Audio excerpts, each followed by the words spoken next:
Halo semuanya, nama saya Ajeng Karisma dengan NBI 115-200446. Di sini saya akan menjelaskan tentang feminisme. Jadi sebelum kita masuk ke feminisme, saya mau membahas tentang gender dan juga seks. Nah, banyak orang yang beranggapan gender dan juga seks ini adalah satu hal yang sama.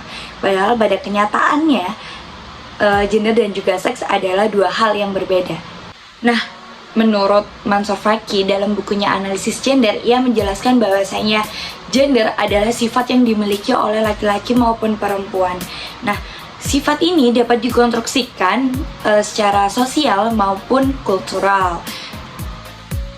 Sifat-sifat yang dimaksud adalah seperti sifat perempuan yang keibuan, cantik, lemah lembut, berperasaan. Nah, sedangkan laki-laki memiliki sifat yang kuat, rasional, perkasa. Nah, sifat-sifat ini dapat dipertukarkan. Nah, kalaupun seks sendiri, menurut Mansour Faki, ia menjelaskan bahwasanya seks itu merupakan biologis yang diberikan Tuhan kepada manusia. Perempuan dengan jenis kelaminnya dan juga laki-laki dengan jenis kelaminnya seperti itu. Nah, pada dasarnya tidak ada masalah serius dalam konteks tersebut, melainkan pada realisasinya hal-hal tersebut menimbulkan beberapa kontra. Salah satunya adalah terjadinya marginalis terhadap jenis kelamin tertentu karena konstruksi gender. Oke, selanjutnya kita akan membahas tentang feminisme. Feminisme sendiri merupakan pergerakan perempuan yang menuntut emansipasi atau kesamaan dan keadilan hak dengan pria. Feminisme juga terdiri dari beberapa bagian sosial, budaya, pergerakan politik, ekonomi, teori-teori, dan filosofi moral. Kaum feminis disatukan dari pemikiran wanita di masyarakat memiliki kedudukan yang berbeda dengan pria, dan bahwa masyarakat terstruktur atas kepentingan kaum pria yang merupakan kerugian bagi wanita. Oke, pertama saya akan menjelaskan tentang feminisme liberal.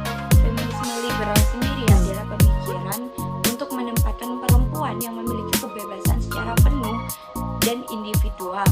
Aliran ini menyatakan bahwa kebebasan dan kesamaan berakar pada rasionalitas dan pemisahan antara dunia private dan publik. Selanjutnya adalah feminisme radikal. Feminisme radikal yang sesuai namanya yaitu radikal, mereka terbentuk karena mereka merasa bahwasanya penindasan yang dialami oleh perempuan disebabkan oleh sistem patriarki yang ada. Tubuh perempuan merupakan objek utama penindasan oleh kekuasaan laki-laki. Oleh karena itu, feminisme radikal mempermasalahkan antara lain tubuh serta hak-hak reproduksi, termasuk seksualitas, termasuk lesbianisme, seksisme, realisasi kuasa perempuan dan laki-laki, dan dikotomi private publik. Gerakan ini sudah muncul sejak pertengahan tahun 1970-an, di mana aliran ini menawarkan ideologi yaitu perjuangan separatisme perempuan. Pada sejarahnya, aliran ini muncul sebagai reaksi atas kultur seksisme atau dominasi sosial berdasar jenis kelamin di barat pada tahun 1960-an, utamanya melawan kekerasan seksual dan juga industri pornografi. Pemahaman penindasan laki-laki terhadap perempuan adalah satu fakta dalam sistem masyarakat. Itu dia tadi penjelasan tentang feminisme radikal. Selanjutnya saya akan menjelaskan tentang feminisme Marxis. Nah, feminisme Marxis sendiri memandang masalah perempuan dalam kerangka kritik.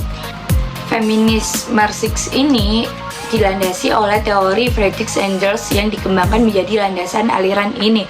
Status perempuan jatuh karena adanya konsep kekayaan pribadi atau private property. Kegiatan produksi yang semula bertujuan untuk memenuhi kebutuhan sendiri berubah menjadi keperluan pertukaran. Jika kapitalisme tumbang, struktur masyarakat dapat diperbaiki dan penindasan terhadap perempuan dapat dihapuskan.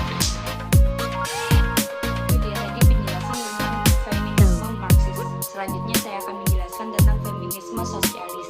Nah, feminisme ini sebuah paham yang berpendapat tak ada sosialisme tanpa pembebasan perempuan, tak ada pembebasan perempuan tanpa sosialisme. Feminisme sosialis menggunakan analisis kelas dan gender untuk memahami penindasan perempuan. Ia sepaham dengan feminisme Marxis bahwa kapitalisme merupakan sumber penindasan perempuan. Akan tetapi, feminisme sosialis ini juga setuju dengan feminisme radikal yang menganggap patriarki lah sumber penindasan itu. Kapitalis dan patriarki merupakan dua kekuatan yang saling mendukung, seperti dicontohkan oleh Nancy Fraser di Amerika Serikat. Keluarga inti dikepalai oleh laki-laki dan ekonomi resmi dikepalai oleh negara, karena peran warga negara dan pekerja adalah peran maskulin, sedangkan peran sebagai konsumen dan pengasuh anak adalah peran feminin. Agenda perjuangan untuk memeranginya adalah menghapuskan kapitalisme dan sistem patriarki. Dalam konteks Indonesia, analisis ini bermanfaat untuk melibatkan problem-problem kemiskinan yang menjadi beban perempuan. Itu dia tadi penjelasan tentang 4 feminisme yang ada. Selanjutnya saya akan membahas sedikit tentang pergerakan perempuan yang ada di Indonesia.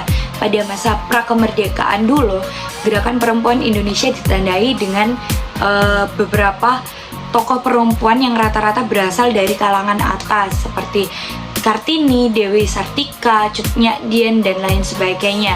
Mereka memperjuangkan kondisi di lingkungannya. Oke, sekarang kita ambil contoh Dewi Sartika dan juga Ibu Kartini.